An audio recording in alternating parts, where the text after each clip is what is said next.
Cantiknya puluhan finalis Putri Indonesia 2022 yang jadi Bridesmaid Erina gudono sejak pagi hari. Finalis Indonesia itu sudah tiba di Pura Mangkunegaraan Solo, tempat pelaksanaan tasyakuran pernikahan Kaesang pangarep dan Erina gudono.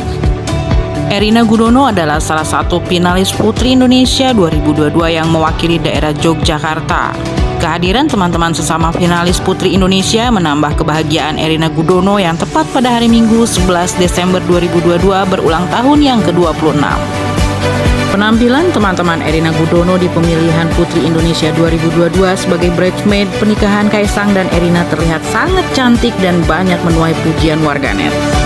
Mereka kompak mengenakan seragam bridesmaid yang telah dibagi